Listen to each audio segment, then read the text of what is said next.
Priscilla Herrera with the Investing News Network, and here with me today is Caspar Rawles, who's Chief Data Officer at Benchmark Mineral Intelligence. To begin, I wanted to ask you about your current forecast for cell supply in 2023, which you've said will reach 1 terawatt hour for the first time. Could you maybe briefly give some context on what is driving demand and how the market could grow in the next decade? Yeah, so this is the first terawatt hour year that we're expecting to see on both supply and demand in the lithium-ion battery supply chain. Obviously, still the main driver of the market at the moment is demand from the EV industry, the growing EV industry. Cathode chemistries within that are changing, but outright demand in terms of gigawatt hours or terawatt hours continues to grow very quickly. So we're seeing, continuing to see a shift towards higher nickel chemistries on the nickel-based side and more LFP. But yeah, EV demand continues to be strong. I think if you look at, just take China for an example, where people have spoken about actually quite weak EV sales in the first part of the year. Compared to 2022, the numbers are still up, I think, about 20% year over year in January and February this year compared to the year before. So yeah, demand growth is still very robust. Sales are still looking strong.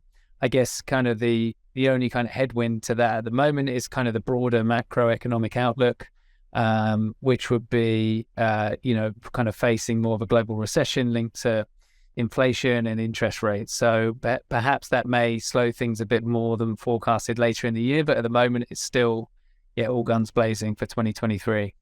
And when you look forward for your outlook for the next few years, I was also wondering how will the energy storage market will play a role in demand for this. Yeah, absolutely. So energy storage is actually the fastest growing sector within kind of the lithium-ion end markets. It's just starting from a much smaller base compared to EVs. So it's growing very quickly, but obviously it's not having the impact on outright demand. So yeah, we expect the ESS market, which last year was just around 60 gigawatt hours, to rise to over 300 gigawatt hours by the end of the decade. And then on the kind of EV side, to put that into perspective, last year we saw demand from the EV sector of around 500 gigawatt hours, just over 500 gigawatt hours. And that's increasing to, just under 3 terawatt hours, so 3,000 gigawatt hours by the end of the decade. We were recently at the Battery Gigafactories Europe event in Budapest. So just wanted to get your thoughts on Europe's position in this market.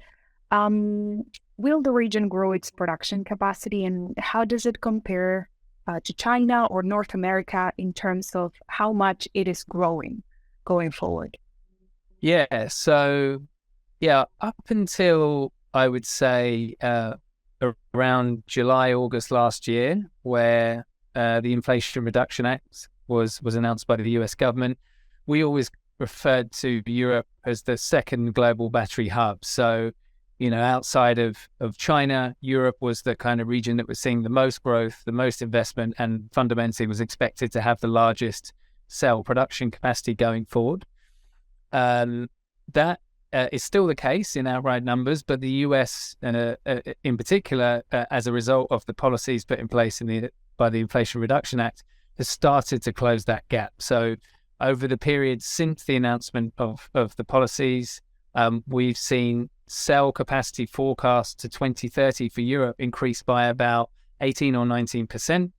And in that same period, cell capacity forecasts for the US have increased, for North America, have increased by just over 60%. So there's a big difference there. We've seen large scale investments, and let's say in large scale, so more capacity than expected, in those investments be announced by battery companies across the world now, or global battery producers, should I say. Now, Europe still remains at the forefront. We still see kind of Europe and North America as the places second only to China in terms of battery production.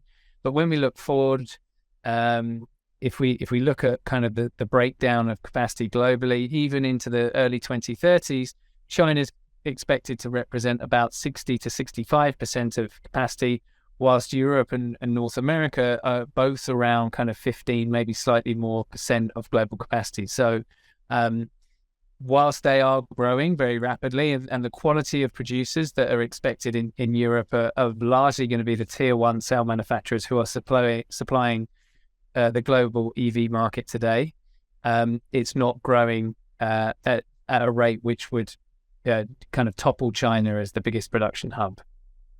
So the whole geopolitics have taken a more prominent role this year, and definitely policy seems to be shaping this lithium-ion supply chain build-out. This might be a difficult question to answer, but how do you think China will react to all these policy changes in the US and Europe?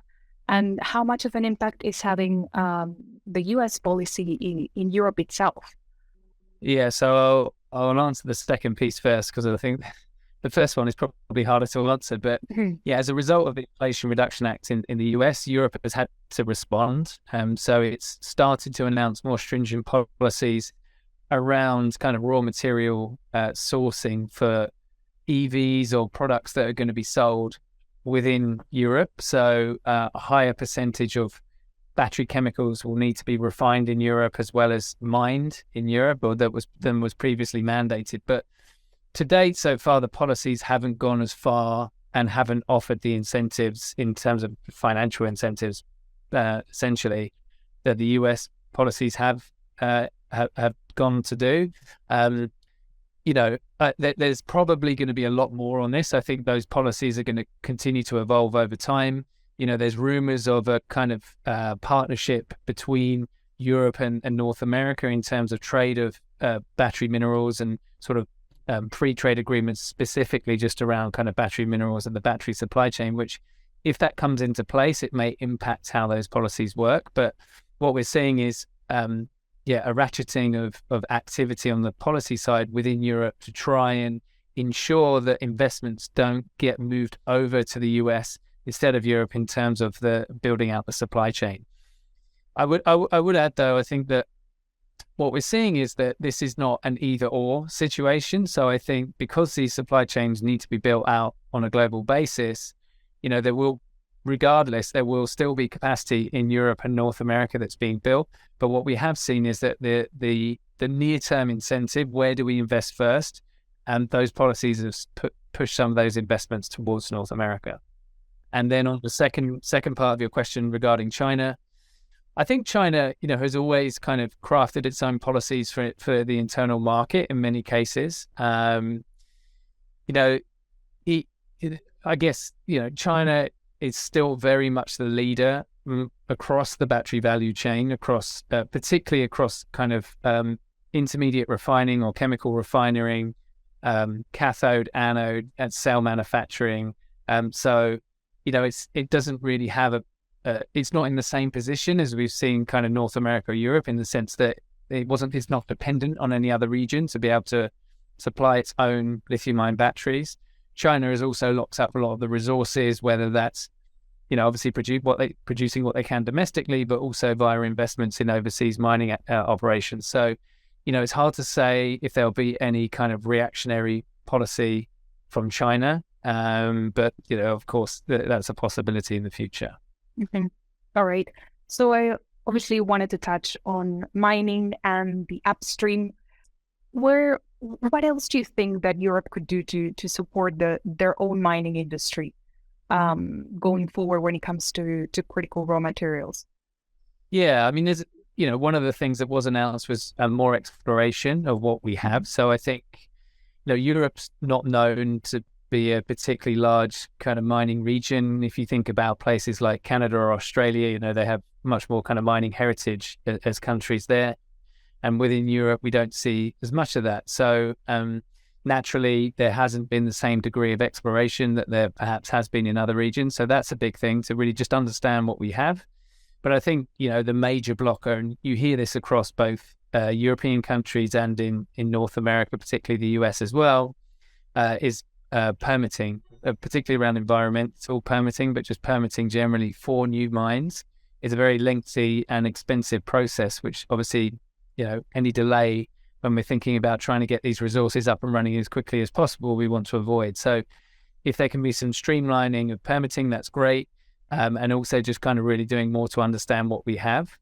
It's a difficult one, obviously, because mining is quite a political topic. And I think, that can create some barriers around being able to be completely free and speed things up as much as possible. But what can be done, I think will help.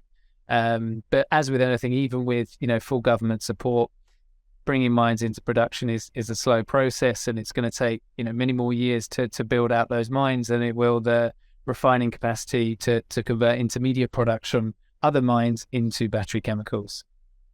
All right, and staying on the topic of mining and supply of raw materials, what I wanted to ask you is, for the battery plants that are being built out in Europe, are you still seeing nickel-based chemistries as the main choice? And do you see that changing in the next decade?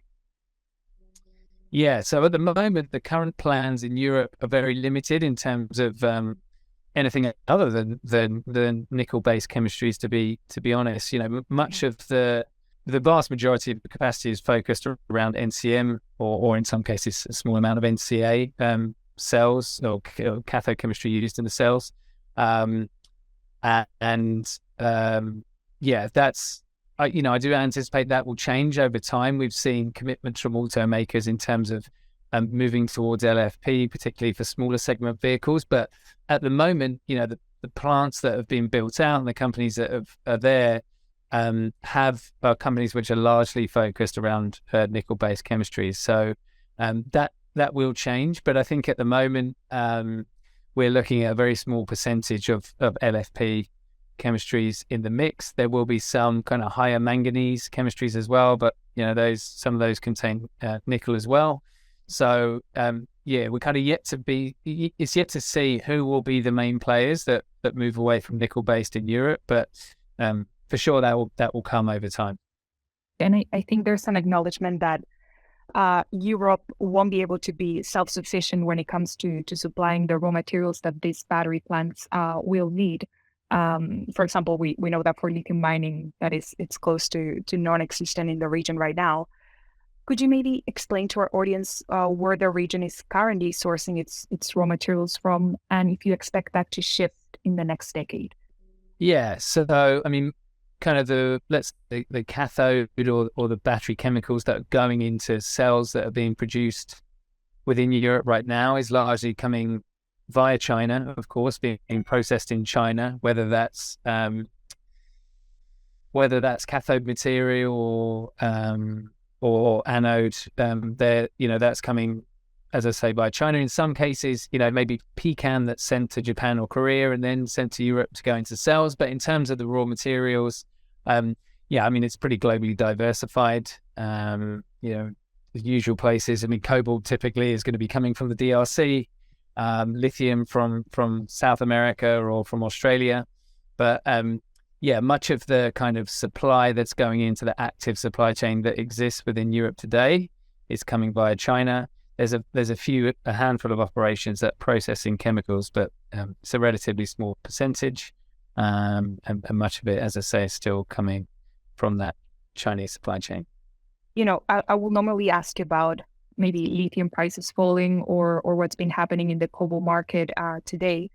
But I actually wanted to touch on manganese and maybe staying on this topic of China. I just wanted to get your thoughts on how challenging is it going to be to set up a high purity manganese supply market outside of that country going forward? Yeah, well, I mean, manganese was one of the topics that we were discussing at the conference, and it's one of the battery raw materials which is very heavily dependent upon China. Kind of the battery grade manganese, I think something like 94 or 96% is produced in China. The rest kind of globally diversified, but it's really a question of cost. I mean, setting up these operations is somewhat technically challenging, but it's not impossible. But it's being able to do it on a cost competitive basis with China, which to date has been a challenge. So I think there's going to be should there be more operations that are brought online, whether that's in Europe or any other region, there will be probably a shift in the cost curve, which will mean that manganese is a slightly more expensive product. But it's really comes down to cost and being able to compete with China in terms of getting to a battery grade manganese sulfate for fundamentally the same price as you see from Chinese domestic suppliers. And my last question for you today. Obviously, our audience is mostly focused on the mining side of the supply chain. But we know that for these critical raw materials, the processing is also key. If there's something the investors that are listening today should understand about the midstream of the supply chain of the processing of all these materials, what would that be?